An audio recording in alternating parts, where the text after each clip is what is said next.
Fragged Kingdom 2 is a relatively high-crunch but uniquely constructed tabletop RPG by Wade Dyer out of Australia. He's the author of the high science fiction RPG Fragged Empire, the second edition of which I previewed on this channel back when it was crowdfunding. In that review, I described the game's setting and races as really original and the rules to be a bit more involved than what I personally prefer in terms of combat. Fragged Kingdom pretty much lands in the same space for me. I think the fantasy setting for this game, which remarkably shares the same ultra-tech sci-fi universe in almost the exact same place on the timeline, is one of the most interesting I've ever come across, and the rules complexity for combat probably sits between D&D 5e and Pathfinder on the spectrum, a place that isn't my first choice when it comes to the approach to combat. In this video, I want to highlight the things that I like most about this game, judging from a read-through of the setting book and rules book. It's all positive stuff in my list here, but I do have a couple of criticisms of the game so far that I'll just get out of the way now. The first is the complex rules for combat. There are a couple of optional rules for reducing the complexity, but they don't do much to really streamline the process. To the credit of the author, he does state that simpler combats in a session should be resolved with a few skill checks rather than a full-blown combat sequence, and I actually find that advice kind of amazing. I wish more GMs would just treat small skirmishes as a quick dice check or two rather than drawing them out into long slogs. All that being said, there is a huge swath of the RPG playing population that enjoys and embraces highly tactical combat rules, and for them, Fragged Kingdom is definitely something they should look into if they want a fresh fantasy setting with that kind of combat, along with some other innovative features which I'll cover in this video. My second criticism is something that bothered me about Fragged Empire, and it is also present in this game, and that's the fact that the two books that I was sent in PDF form, the setting book and the rules book, ran 200 pages each, but should probably have been 275 pages, but for the relatively small typeset.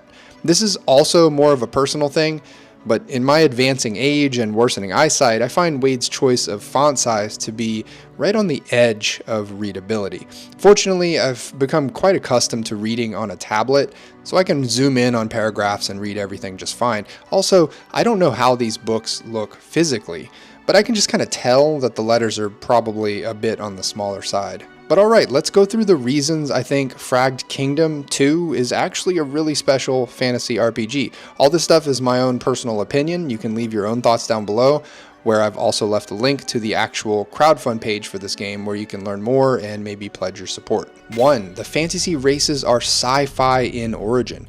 This didn't actually click until I was reading about the first of the 8 core species, the Crete, which are actually new to the overall setting.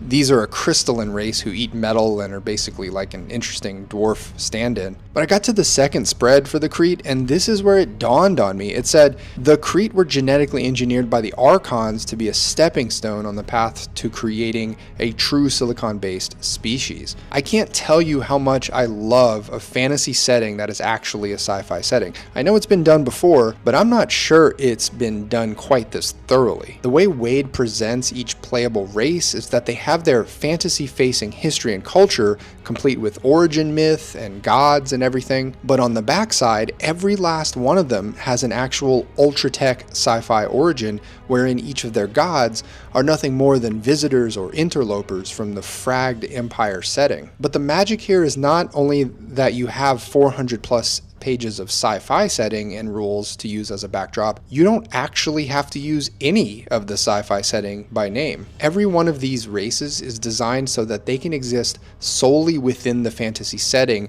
on this single planet called Acheron. Yes, there are still traces of sci-fi no matter how much you want to ignore it, but you don't actually have to incorporate any actual science fiction into your campaign. 2. The magic is actually sci-fi.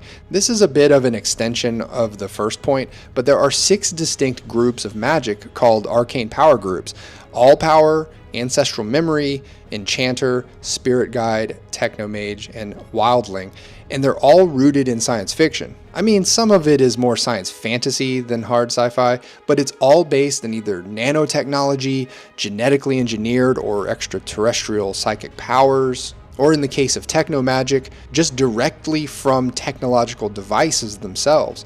It's actually up to the GM and players to put the finishing touches on the edge of where this sci-fi meets the fantasy. 3. Plausible geography. There's a sort of default realm that you can start out in, really the most generic and all-purpose of them all, called Kingdom of Ire. And the thing that struck me most was the remarkable and plausible geography of this region. And it's not just a nice-looking map, there is a lot of detail on the guilds, the economy, politics, and other factions in play. I think the point of this much detail is because the game has you tracking more than just how much gold you can collect, but also your social bonds, your honor, and your glory, which means you need this tapestry of social elements to really pursue those character advancements. The Kingdom of Ire goes for 20 pages. Then there is the Holy Kingdom of Katla, which is also highly detailed. Then the relatively less detailed Twisted Forest, Warped Kingdom, Bloodstone Desert, Tarquinius Republic, Panos Theocracy, Kraken Isles, some far-flung islands called Eastern Twyfar, an island where giants dwell, and a scattering of tribes. Ultimately, it's just a really well-conceived setting that is both massive and completely self-contained, if you want it to be. 4. Intriguing religions and culture. There's a ton of detail associated with each of the religions in the setting, and all of them seem to be ignorant of their sci-fi origins. Entire priesthoods will revolve around one dead extraterrestrial, for example. And religious zealots might have absolutely no conception of their god being some mortal interloper with spacefaring technology.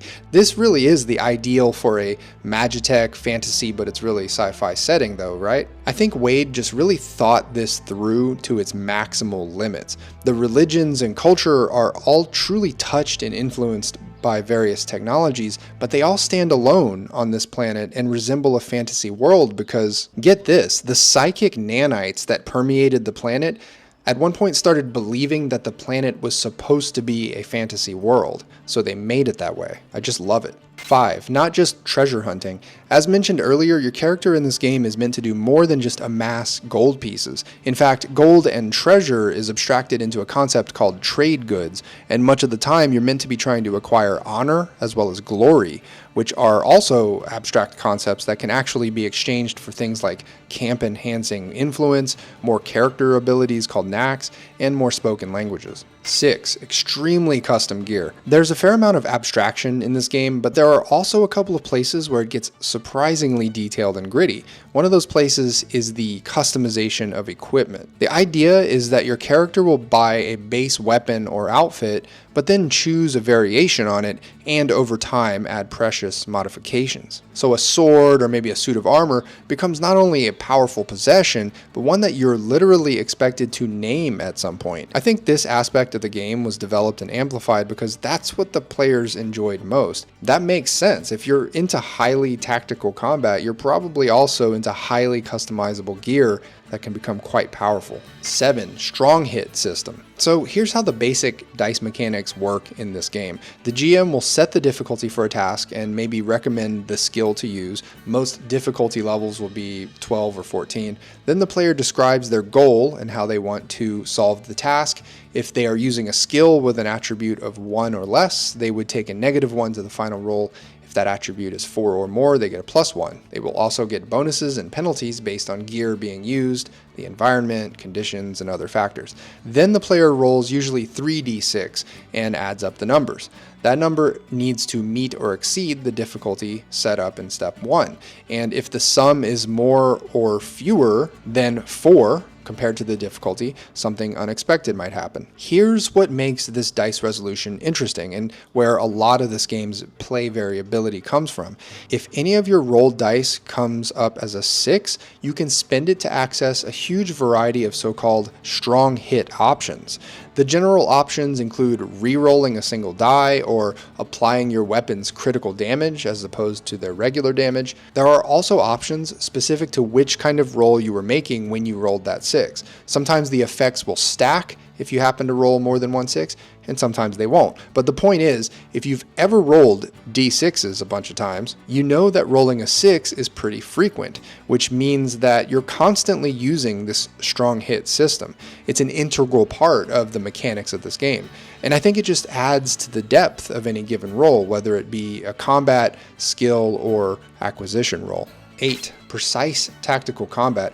As I've mentioned a couple times already, I'm not personally an aficionado of high tactics combat mechanics, but if you're into tactical combat, Fragged Kingdom 2 is the result of years of playtesting and refining based on lessons not only from the first version of the game, but from its companion RPG, Fragged Empire, and it would probably be worth your time to take a look. Combat is grid-based in design, and there is coverage for basically all the combat possibilities you can think of. For example, cover is relatively involved. There are 4 steps of cover across 3 types, and these each have a different impact on an incoming attack. And of course, there are rules for mounts, charging, and jousting. Actually, while we're here on this page, we can segue to the next point on my list. 9. Artwork and presentation.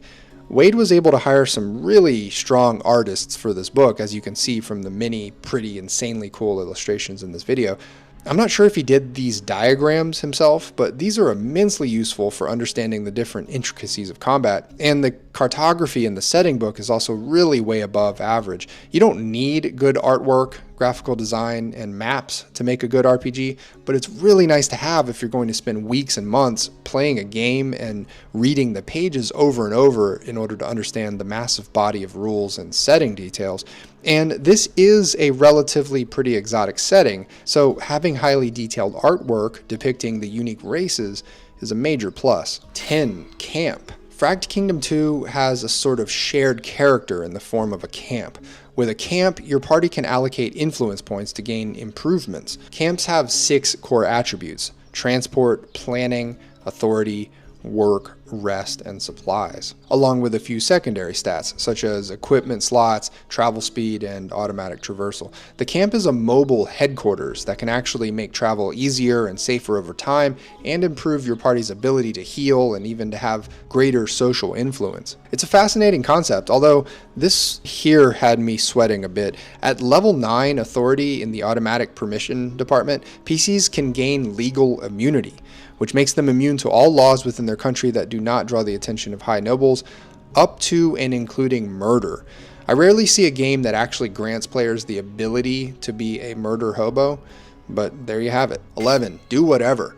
I think Wade's philosophy on RPGs is really in tune with mine, and I appreciate his 100 pages of GM advice and resources found in the second half of the rules book. One part that really resonated with me was this right here. He says, if you're unsure about a rule, just make something up and look it up later. And he also encourages homebrewing and changing the rules as needed. It's not like anyone needs permission to change an RPG's rules, but homebrewability was woven into this game from the start so that rules are somewhat modular. He says, make it your own and discard or alter anything. This is a huge green flag for me to engage with this game, even though combat rules are a bit intimidating. So those are the things I like most about Fragged Kingdom 2 so far. I think if I were to buckle down and learn the combat system for this game, it wouldn't be as complex as I'm making it out to be. One of the challenges with tactical combat, though, is that you really want everyone at the table to have done their reading. If it's just the GM who has read the rules and they're finding themselves teaching and explaining combat at every turn, precious session time gets burned up pretty quickly. On the other hand, if everyone has done their due diligence and read the rules, then tactical combat can achieve what it's trying to achieve, which is posing interesting mental challenges where the stakes involve characters and a story that you care about. I'd love to hear your thoughts on this game and on Fragged Empire in the comments down below. I've left links for everything. Thanks for watching. I'll see you in the next one.